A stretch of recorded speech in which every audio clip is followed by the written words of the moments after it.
love's hard to find. La la la la, maybe the days we have are gone.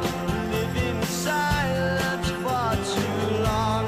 Open your eyes and what do you see? No more laughs, no more photographs.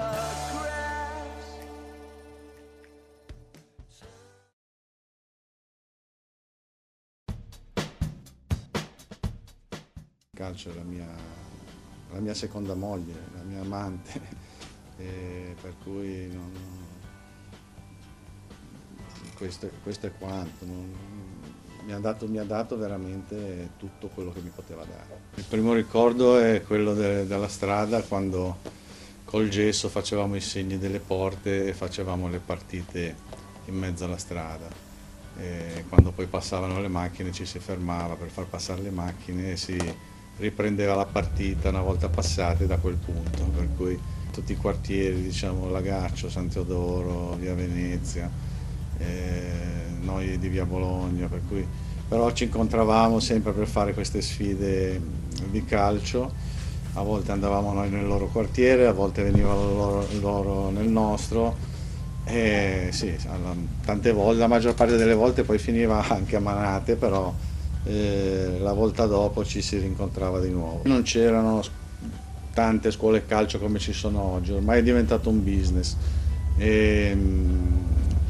All'epoca mi ricordo c'era la massima aspirazione, era la Sestrese, per i bambini della mia età era andare alla Sestrese.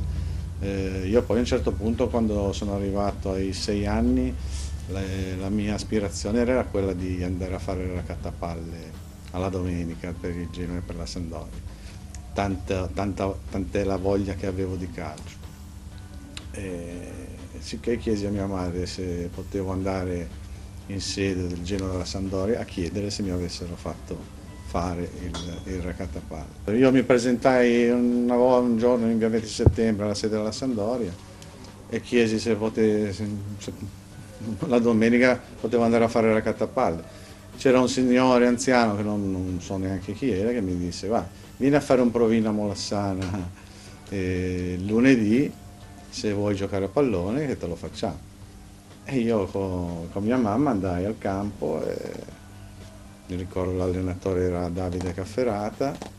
Dopo 10 minuti mi fermò, mi disse: vai dal dirigente che vai a firmare il cartellino. Mi prendevo poi 2 autobus 3 volte alla settimana per andare a Molassana a fare gli allenamenti con la Sampdoria, poi da Molassana ci spostarono a Rivarolo, io sempre con il mio autobus e la mia borsa. E all'epoca insomma c'erano pochi mezzi, mezzi anche economici da parte delle famiglie. Oggi io allenando la Voltrese ho a che fare, per esempio, apro una parentesi, con tanti ragazzi 97, 98, 96 che sotto le vacanze di Natale vanno a fare la settimana bianca o vanno a fare il Capodanno fuori o vanno a fare le feste di compleanno e non si allenano. All'epoca invece, siccome c'è sempre stata la cultura che se ti alleni giochi, se non ti alleni non giochi, io non mancavo mai l'allenamento perché volevo giocare.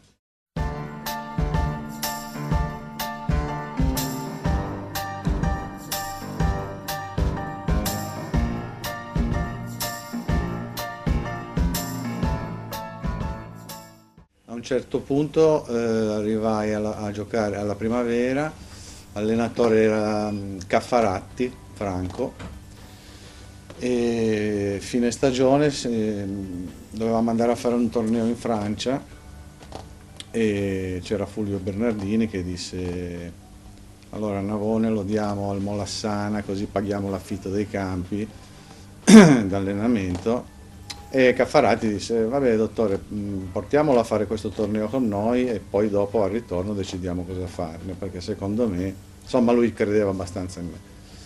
Andammo a fare questo torneo, presi la targa del miglior giocatore e da lì cambiò la mia vita, nel senso che grazie al signor Caffarati Civitavecchia, 2 anni a Civitavecchia, 1 anno a Caserta, 1 anno a Foggia, 7 anni a Casarano, 2 anni a Livorno, un presidente su tutti, il commendator Antonio Filograna, all'epoca famoso Filanto, perché lui esportava scarpe in tutto il mondo. Lui si era innamorato di me sia come persona che come calciatore e mi tenne 7 anni lì. Avevo richieste da Pisa, da Parma, squadre che all'epoca giocavano in Serie B, in Serie A e niente, rimasi 7 anni a Casarano. Guarda, io il primo anno che sono arrivato a Casarano ci sono arrivato a mezzanotte e mezza di sera perché l'aereo scendeva a Brindisi e poi da Brindisi a Casarano sono altri 200 km, per cui quando arrivi in un paese del profondo sud, cioè sud Salento, ecco, profondo sud Salento, di notte è la prima cosa che pensi è dire domani mattina mi alzo e me ne torno a casa. Io dico sempre ai miei ragazzi e ai miei figli lì, quando arrivi giù, se rimani diventi uomo, se no te ne torni a casa. E io sono rimasto alla fine, come ti ho detto prima, in tutto 13-14 anni.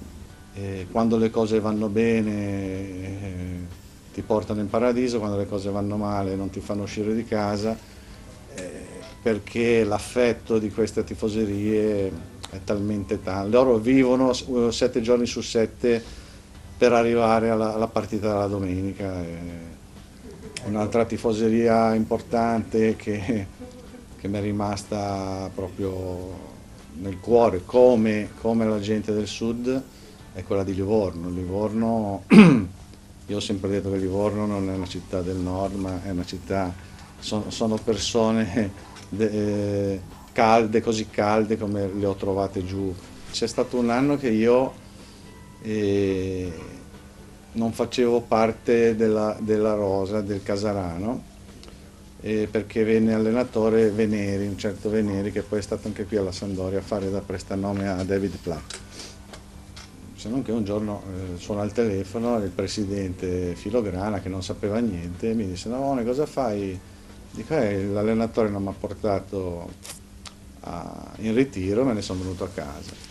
Vai, prendi la macchina e vai subito in ritiro perché devi andare in ritiro, digli che te l'ho detto io. E ho preso la macchina, sono andato in ritiro, e ho fatto la preparazione, tutto quanto, e mi misi a disposizione dell'allenatore. Dopo la seconda parte del campionato lui fece una dichiarazione sui giornali dove disse: con Navone in campo la partita non è mai finita, e quella per me fu una grossa rivincita, e da lì vincemmo il campionato, arrivando primi in classifica a pari punti del Perugia e salimmo in C1, e per me quella è stata una grossa soddisfazione. Ancora qualche anno fa sui giornali qua sul Corriere dello Sport di Genova, lo stesso Veneri che allenava al Prato mi nominò prendendomi ad esempio per i suoi giocatori, per cui queste sono soddisfazioni.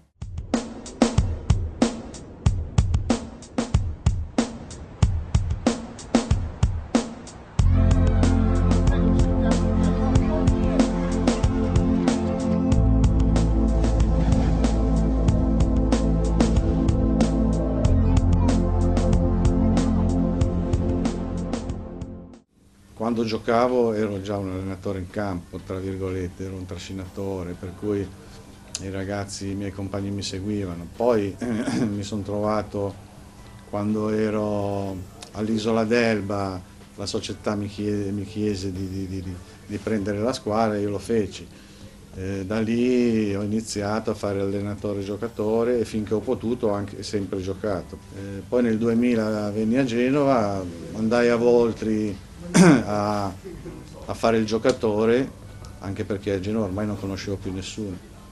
E a Natale mi chiesero di prendere la squadra e da lì iniziai un po' a fare questa carriera, questa piccola carriera nei dilettanti, che secondo me in queste categorie la parola allenatore è un pochino esagerata, nel senso che dovresti essere, qua siamo un pochino più padri di famiglia, siamo un pochino più psicologi perché la gente lavora tutto il giorno, poi alla fine con quello che hai fai, almeno io sono sempre stato abituato così. Ho preso tanto da Giorgis quando l'ho avuto sia qui alla Sampdoria che al Foggia, che poi l'ho avuto anche a Casarano. Una persona molto pacata, un uomo molto intelligente, molto scaltro, che sapeva tirar fuori dai giocatori sempre il massimo anche quando magari erano in periodi negativi, per cui cerchi di insegnare più l'aspetto morale, l'aspetto umano che l'aspetto calcistico. Ma guarda, io dico sempre che quando uno cambia tante squadre, ma sia a livello di giocatore che di allenatore, vuol dire che c'è qualcosa che non va nei rapporti umani. Io ho conosciuto queste persone voltresi nel 2000, come ti dicevo prima, poi ho interrotto perché non avevo più la voglia e la sensazione, mi era mancata lo stimolo di continuare a fare l'allenatore. 4-5 anni fa mi richiama il presidente Mantero, se non avesse chiamato un'altra persona sicuramente non sarei andato. Ed è quello spirito di gruppo tra i ragazzi, di fratellanza tra i ragazzi che hanno, che è stato quello che ci ha fatto arrivare a raggiungere questo risultato che è impensabile per quel di Voltri, perché fino a 4 anni fa, 5 anni fa, c'era un campo di terra battuta, non si sapeva neanche, non c'era settore giovanile, non c'era niente.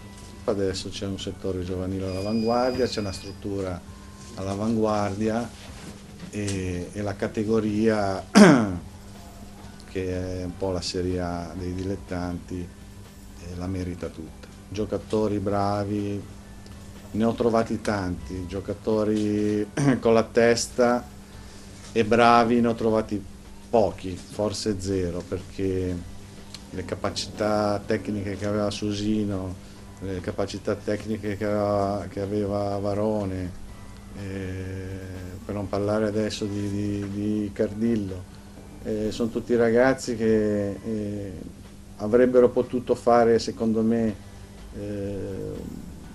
non dico la carriera che ho fatto io, ma quasi, e probabilmente non l'hanno fatta perché la testa non li ha accompagnati. Io dico che il calcio non mi ha lasciato niente, dico che mi ha dato tanto, però me lo sono sempre sudato, me lo sono sempre guadagnato tutto quello che mi ha dato, perché comunque, come ti ho detto inizialmente, io sono nato e cresciuto con un pallone sotto i piedi e ancora adesso lo sto portando avanti, per cui il calcio è la mia vita.